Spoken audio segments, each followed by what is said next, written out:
Good evening, everybody. Thanks for turning out on this winter's eve, or almost there. But um, so we really only have one significant item on the agenda, which is approving the minutes from the last meeting. So did anybody have any corrections or additions to the minutes? Look I didn't good. see any. Mhm. All in favor of approving the minutes? Aye. Aye. All right. I don't actually have any updates. Well, I mean, I guess you could consider this an update. We did just receive an RDA for a property on Haydenville Road down close to where the reservoir is. Um, I believe they're planning to build a house, but I don't know if I think the RDA is just for the lot. Are there wetlands on the lot that they need to worry about? So Ward Smith sent it to me, so I assume he did the delineation, and we'll have to schedule a site visit for the new year and get out there and traipse around a bit. So that will be at our January meeting, most likely, and then supposedly Haydenville Road's going to come back. Um, and then the driveway sinkhole that's right next to the new self-storage facility, they're planning to file sometime soon as well. So those are three things that are on their way, but not yet on our agendas.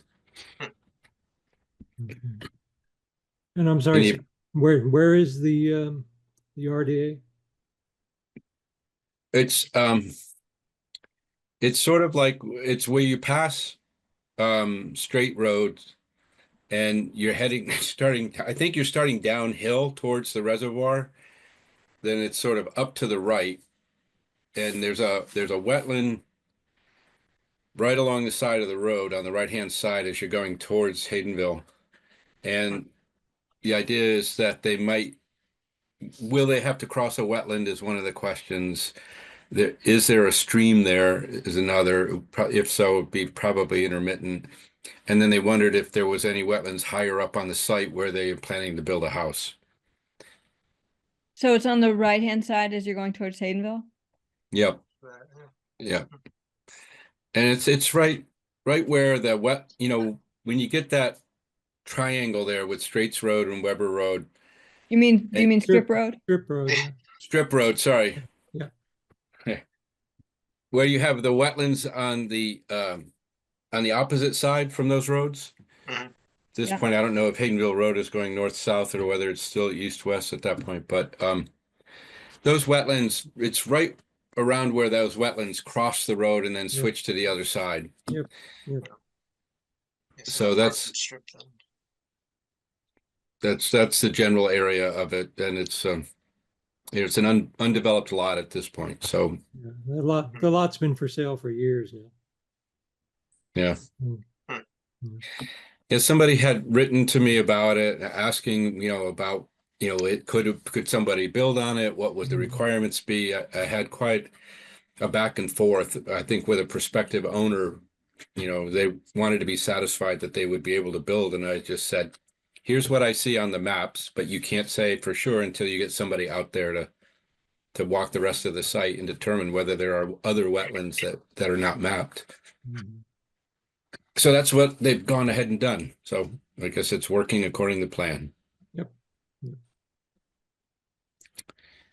And that hopefully will be a time when Kelly can join us out for a site visit and get a little taste of what that's like. And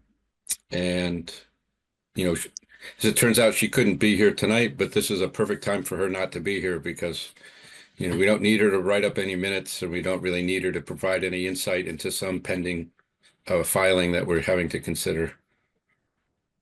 How is she splitting up her time between the towns? How does she figure that out? That's a good question. I think she's still trying to figure it out.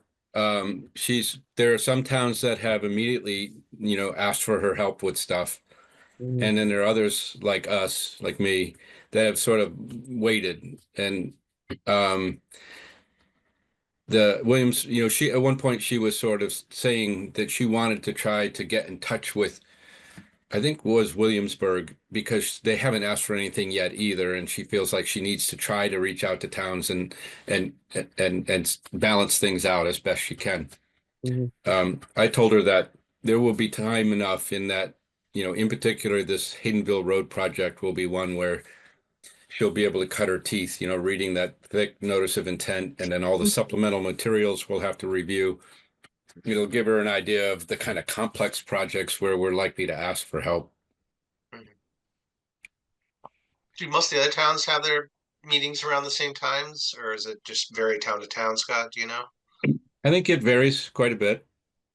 Um, I'd offered to provide training for the shared agent once someone was hired, and so I've been doing that on a weekly basis. And uh, uh, Kelly has been attending, and then there's another new shared agent for East Hampton, Ava. So I invited Ava to be part of it as well, and thinking that Ava and Kelly will have something in common that they might be able to bond together on. And then we offered it up to conservation commissions from the different towns if they wanted to send people to it as well. So there's now three other conservation commissioners, one from Hawley and one from actually Savoy, which is not one of the five towns, but he's a grad student at UMass, and he told me that he was on the Conservation Commission, and he's written me a couple times with questions, so I invited him. Huh, And then a woman from Williamsburg. So we've got a group of six of us, counting myself, that's that pretty have good. met every week for several weeks now, and we're just going through the regulations. We're Mhm. now working our way through the ag and forestry exemption. And so, I'm trying to make sure that she's got the bases covered in terms of the information that she's going to need to be successful in this position. And Good. it's been good because there's been some really good discussion about how to actually implement the regulations in small towns like ours, where you can't always meet the deadlines that are in the regulations, or you have to sort of interpret the regulations in a way that make it workable. So far, so good. She seems very well organized, which is good because one of these days I'm going to show her the boxes and boxes of stuff that I got from Jim Ross Don't scare her. and say, here's a couple of filing cabinets. See if you can make sense of all of this. Any of you have anything to bring up? Nope. Yeah. Yep. Last night we had the kickoff meeting for the committee, the new committee, where I'm representing the Conservation Commission, which is the Energy Storage Systems Study Committee. Oh yeah, Mike Uh-huh. was at that meeting too. Yep. The purpose of this committee is to come up with recommendations for the select board Uh, regarding how Whately can deal with primarily large battery storage systems mm, in light of the state's new law, which takes effect March 2026. And mm, the way in which the bylaws that Wendell and Shutesbury both created were kicked back by the AG and denied. mm. Yeah, interesting. Yeah, so Who else is on the committee?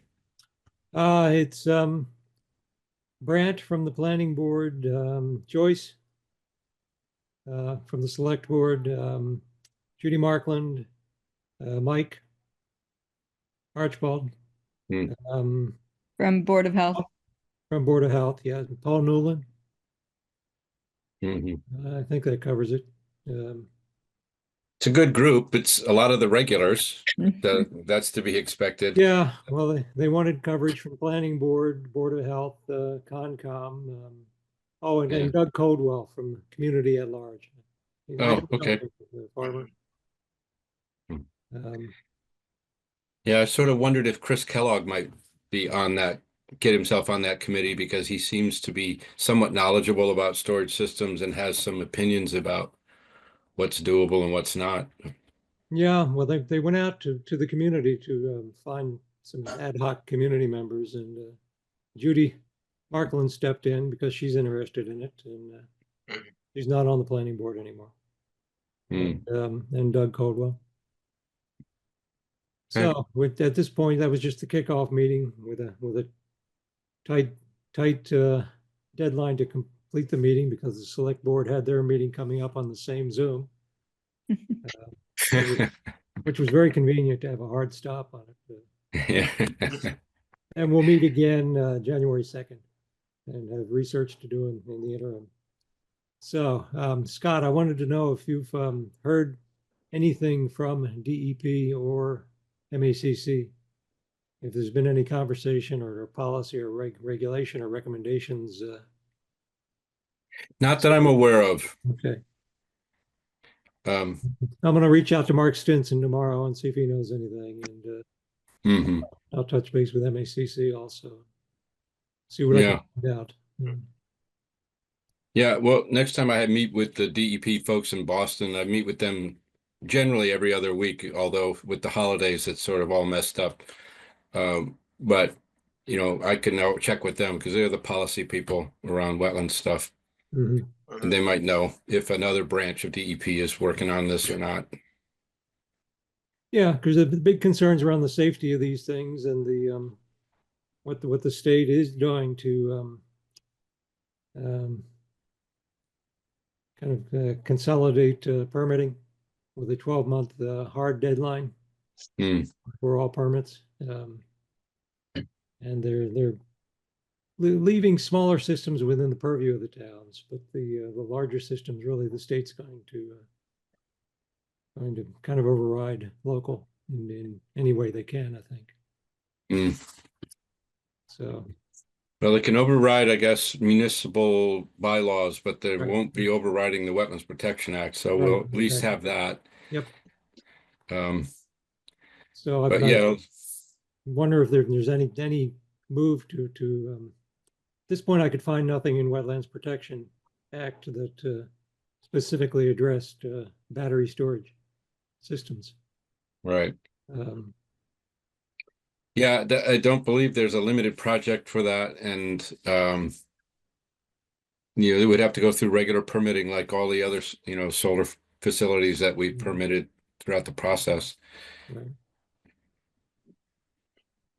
Whately's Yeah. existing bylaw and will need to change to reflect some of the changes that the state's making Hmm. in terms of what Whately has tried to do with really tightly capping the potential size of these installations. And then the state will override that. Hmm. Right. Well, thanks for that update. That's actually some interesting news. Yeah, so I'll keep you posted and we'll meet again before the next meeting. So Mm. see what we've learned at that point. You said January 2nd is your Yep. next meeting? Yes. Yeah. So if you do learn anything in your next meeting with DEP, Yeah, please which will loop probably me be in. after the 2nd. Yeah. Well,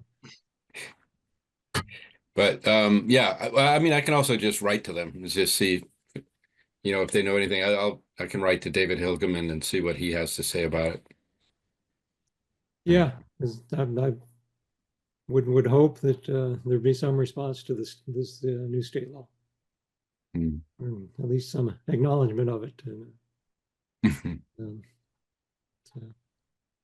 Okay, One of the concerns, of course, is not just the installation, but then what happens after it's installed and ongoing right. maintenance and inspections and what kind of requirements can be there. So, which is not strictly within Concom, if it's not involving wetlands at all. But Right. I think the model that we have of attaching conditions, the way we've done in some of the larger projects with ongoing inspections required and follow-up, would be appropriate. And so we'll see. I'll keep you posted. All right. Thank you. Any other news or updates? Nope. All right. Well, I guess we can close things out for tonight and save our energy for for January. Yeah. And I think we just wait and see. I'm not sure whether that Haydenville Road thing will be ready in January or not, but that will probably make a big difference in terms of how long the meeting will be next time. Yep. All right, thanks everybody for coming out. Okay, Yeah. enjoy the holidays. Good night. Have good Yes. holidays, Good everybody. one.